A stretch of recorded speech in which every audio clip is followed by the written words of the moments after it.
Hallo allerseits und willkommen zur Bausatzbesprechung des Grupp L3 H163 Kfz 72, der Funkkraftwagen oder so, bin mir nicht ganz sicher, wie die genaue Bezeichnung auf Deutsch wäre, von ICM in 1:35.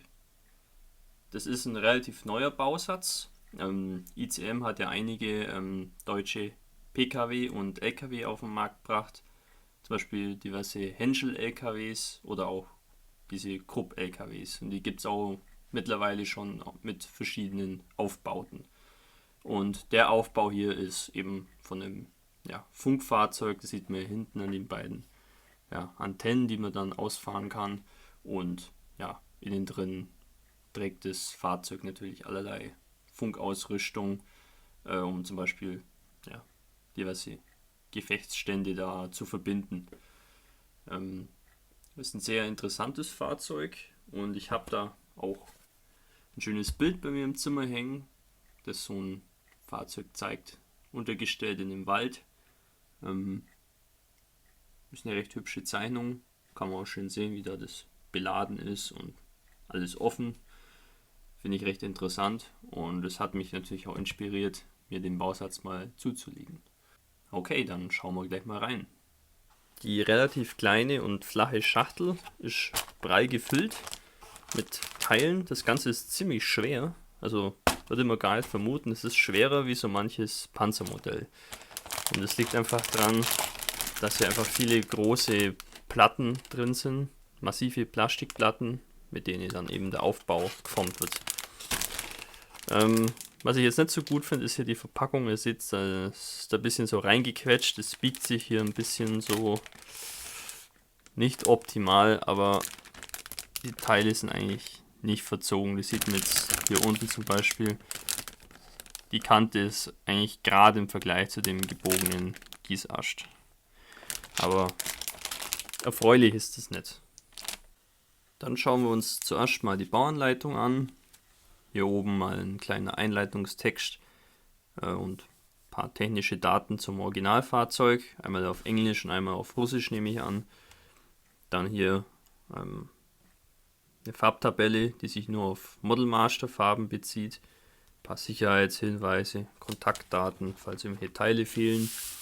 Und dann hat es hier ein Diagramm mit allen enthaltenen Gießästen. Die rot unterlegten Teile, das sind alles Teile, die wir nicht verwenden brauchen hier. Es sind ziemlich viele. Das liegt einfach daran, dass ICM von dem Fahrzeug mehrere Varianten auf dem Markt hat, beziehungsweise da vielleicht noch welche dazukommen, die alle auf demselben Bausatz aufbauen und die legen dann immer nur die zusätzlich benötigten Gießäste bei. In dem Fall sind es, glaube ich, die hier für die Funkkabine hinten. Und wenn man dann einen Pritschenaufbau hätte, wäre das halt wieder anders. Das ist eigentlich ganz gut. Hier hat man einen Überblick und man braucht sich auch nicht wundern, warum so viele Teile übrig bleiben. So, dann geht der Bau los. Fängt mit dem Motor an. Das ist eigentlich das Übliche bei so Radfahrzeugen. Eine Motornachbildung ist natürlich immer schön, wenn man da ganzen Hauben offen darstellen will, dann hat es auch ein passendes Innenleben. Ja, hier wird es ein bisschen unübersichtlich.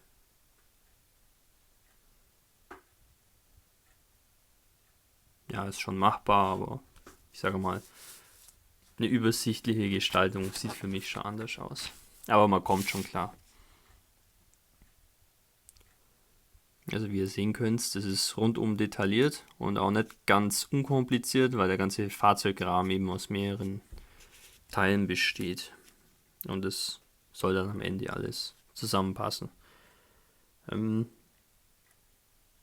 Das sieht natürlich alles ein bisschen kompliziert aus, aber ich habe schon das ein oder andere Fahrzeugmodell von ICM gebaut und es hat am Schluss eigentlich immer gut gepasst.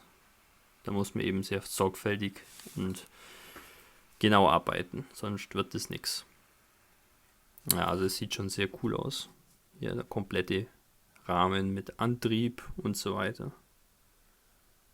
Schon sehr hübsch. Ja, ich denke mal, für Anfänger ist das jetzt hier nichts. Ich finde, es ist doch etwas vage. Aber das sieht man dann erst richtig, wenn man das Modell dann selber baut. Wie verständlich die Bauanleitung eigentlich ist. Ja, hier Fahrerkabine, auch mit Innendetails. Türen sind natürlich auch zum Öffnen, das ist ganz wichtig. Dann hat man auch was von dem ganzen Innenleben. Ja, jetzt sieht es schon mal langsam aus wie ein LKW. Hier kommt dann die Funkkabine. Die besteht so aus so einem Bretteraufbau. Sieht eigentlich ganz interessant aus. Da fehlt natürlich jetzt die Inneneinrichtung, aber das wäre natürlich auch sehr umfassend. Ganzen Tische, Funkgeräte und so weiter. Da gibt es bestimmt was auch an Zurüstbausätzen dafür. Aber grundsätzlich, wenn man will, kann man das offen darstellen. Die Türen sind alle einzeln.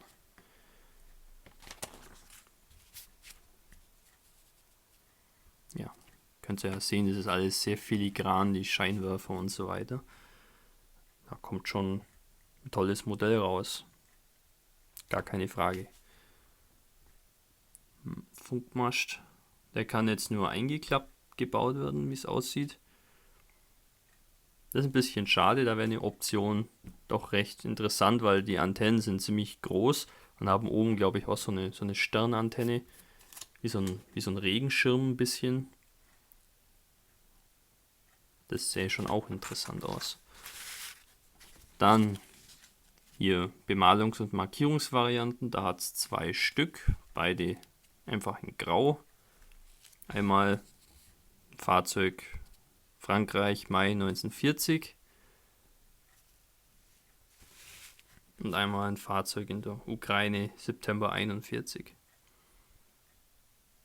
Ja, gehört zur Gruppe Kleist. Ganz cool. Also, ja, typische ICM-Bauanleitung. Schon ganz okay, aber ich denke für blutige Anfänger ein bisschen vage in manchen Stellen.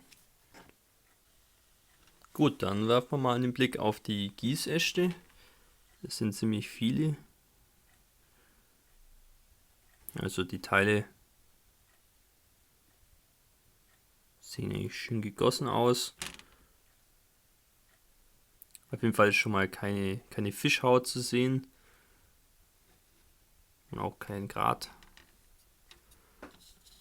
Was ist das hier? Ich glaube, das soll so sein. Das gehört, glaube ich, gar nicht zu dem Bausatz, den wir da eigentlich brauchen. Das ist, glaube ich, für die Britschen-Version vorne praktisch das Verdeck über der Fahrerkabine. Ja, schöne Struktur hier an dem Blech innen von der Fahrerkabine. Das Plastik sieht mir ein bisschen so schlierig aus. Das kommt irgendwie vom Guss, aber wenn man da am Finger drüber fährt, spürt man eigentlich gar nichts. Das ist alles sehr glatt. Ja, das ist hier die Frontscheibe, die kann man ausstellen nach vorne auf einer Seite. Sehr schön. Das ist meistens fest gegossen, aber hier nicht. Kühler hat tolle Details und sogar den Krupp-Schriftzug. Sehr schön. Ja, ein paar Auswurfmarken hat es hier und da. Das ist natürlich nicht so optimal hier drin. Aber wenn man das Ganze ein bisschen verschmutzt, fällt es nicht so auf. Hier hat es jede Menge filigrane Teile.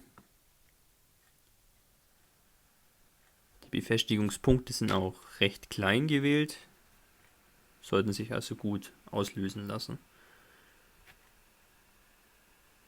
Das ist schon mal ganz gut. Wenn man zu große und zu viele Befestigungspunkte hat, dann zerbrechen so dünne Teile einfach sehr leicht. Auch hier kein Flash in Sicht. Das seht ihr ja selber. Da ist der Guss sehr gut gelungen. Was mich nur ein bisschen stört, ist einfach, dass der Gießast ein bisschen in sich verbogen ist. Ja. Das hat einfach was mit dieser etwas unsachgemäßen Verpackung zu tun. Ist nicht so schön. Aber hier sind eher nur so kleine Teile drin, wo das eigentlich keine Rolle spielen sollte. Aber schön ist es trotzdem nicht. Das hier ist der Gussast für den Fahrzeugrahmen, Motor und so weiter hauptsächlich. Und ihr seht, die Teileanzahl ist überwältigend. Es ist echt vollgestopft mit Kleinteilen. Und das Ganze ist sehr filigran und detailliert. Auch hier seht ihr wieder vorhin, wo ich schon gesagt habe, diese schlierige Oberfläche, aber das ist glatt. Das sieht nur so komisch aus. Ich weiß nicht, wie sowas passiert, aber das hat auf jeden Fall keinen Einfluss auf die Oberflächenstruktur. Hier ist der Rahmen eigentlich, zumindest ein Teil davon.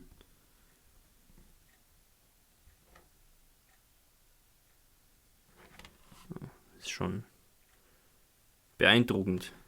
Vielleicht auch ein bisschen einschüchternd. Da kann man sich voll und ganz austoben, was Details angeht. Diese Gießäste liegen doppelt bei. Die enthalten hauptsächlich die Reifen für das Fahrzeug. Ich finde die Speichen an den frühen Wehrmachtsfahrzeugen sehr schön. Die gefallen mir immer ziemlich gut. Das Reifenprofil ist schön, aber da ist ein bisschen Grat in der Mitte. Aber das kann man ganz leicht mit ein bisschen Schleifpapier loswerden. Jetzt noch diverse Scheinwerferteile, Abschleppösen und so weiter.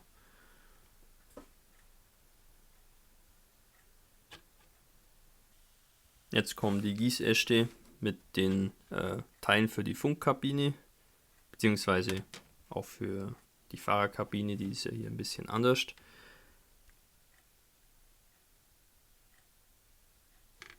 Ja, ganz toll gegossen. Auch die Antennenmasten sind sehr schön detailliert. Mit diesen kleinen Hebeln an der Seite, Nieten und so weiter. Ja, hier ist mal eine Tür, die man nicht aufmachen kann.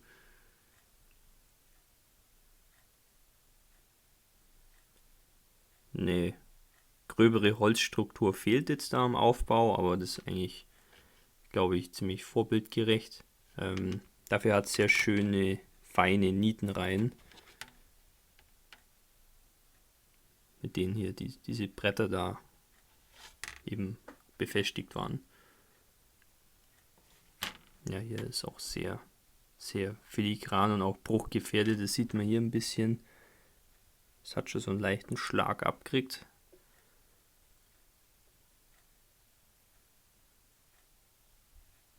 Ja, ist äußerst filigran. Sowas sieht man nicht oft. Ich glaube, so mancher Dragon-Bausatz ist bei Weitem nicht so filigran wie das Teil hier. Also ich muss sagen, mit ICM habe ich immer sehr gute Erfahrungen gemacht. Und der Bausatz hier bestätigt mich darin eigentlich auch. Das sieht wieder sehr anständig aus. Gut durchdacht.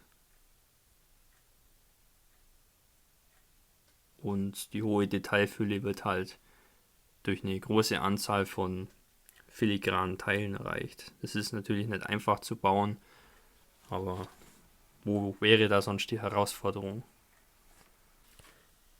Diese Gießaste ist natürlich wieder total verbogen. Das ist natürlich nicht schön, aber die Teile scheinen in sich schon einigermaßen gerade zu sein. Ich kann mir aber vorstellen, dass das natürlich, wenn man das Teil baut, ja, vielleicht das ein oder andere Problem verursachen könnte. Ist aber nichts, was man mit sanftem Druck oder notfalls ja, ein bisschen Spachtelmasse beseitigen kann.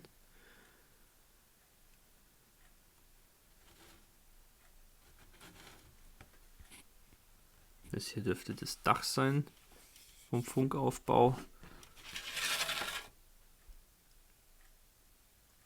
Es sieht schon sehr hübsch aus. Wenn man das mit einem Wash schön betont, da geht was. Das macht schon was her.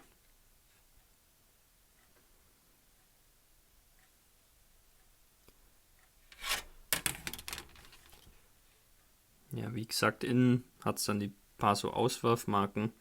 Aber weil wir ja für den Funkaufbau keine Inneneinrichtung haben, sollte das nicht so das Problem sein. Da muss man dann nur schauen, wie man die Fenster ein bisschen verdeckt.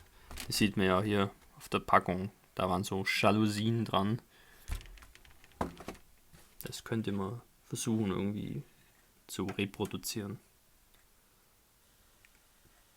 Natürlich liegen dem Bausatz auch jede Menge Glasigteile bei. Der Aufbau hat ja haufenweise Fenster und so. Die sind sehr dünn, schlierenfrei, kein Flächensicht, kein Grat. Und haben auch hier so einen kleinen Rand, sieht man hier vielleicht. Da kann man die Fenster dann gut einkleben, ohne dass es große Kleberänder gibt. Ich finde die Lösung eigentlich hier ganz gut.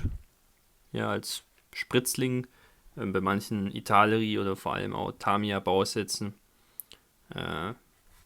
liegen die Fenster nur so als Folie bei, wo man so ein bisschen reingestanzt hat, wo die dann so rausbrechen kann. Das mag ich immer nicht so gern. Mir ist die Lösung hier wesentlich lieber. Zum Schluss noch die Abziehbilder. Die sind meiner Meinung nach das Schlechteste an dem Bausatz. Die sind sehr dünn, sehr glänzend, mit einem ziemlich großen Trägerfilm und der Druck ist jetzt ja schon ganz okay. Aber wenn man zum Beispiel sich das hier anschaut, Einganggewicht, naja, falsch geschrieben irgendwie. Müsste eigentlich Eigengewicht heißen. Und dann ist hier auch noch ein Buchstabe so komisch ausgebessert. Naja, da werde ich versuchen, möglichst viel aus meinen übrigen Abziehbildern herzunehmen und das zu ersetzen. Ich finde es gut, dass neben den ganzen Panzerbausätzen jetzt auch immer mehr die ganzen Unterstützungsfahrzeuge als Bausätze verfügbar sind. Ich meine, die Fahrzeuge waren in den frühen Kriegsjahren sehr häufig und bieten auch allerlei Möglichkeiten an, zum Beispiel bei der Diorama-Gestaltung oder auch als einzelnes Modell. Sehr interessant, bisschen auch ungewöhnlich, ja, einfach mal was anderes. Und ich sage mal, der Bausatz hier macht einen sehr guten Eindruck. Das Einzige, was mich ein bisschen stört, ja, ist die Verpackung, die dazu führt, dass manche Spritzlinge sich ein bisschen verbiegen. Inwieweit das ein Problem ist, werden wir sehen. Ich glaube, das ist nicht so schlimm. Der Bausatz kostet so circa 28, 29 Euro. Das finde ich eigentlich ganz gut. Man kriegt viel Bausatz für moderates Geld eigentlich. Da kann man sich eigentlich nicht beschweren. Wenn man da einen Vergleich zieht mit Dragon oder Tamiya, was kriegt man da für 30 Euro? Ich glaube nicht zu viel. Also ich kann den Bausatz empfehlen, allerdings eher nur für die Fortgeschrittenen. Ein Anfänger wird sich da, glaube ich, ein bisschen schwer tun mit den ganzen Teilen, vor allem den kleinen Teilen.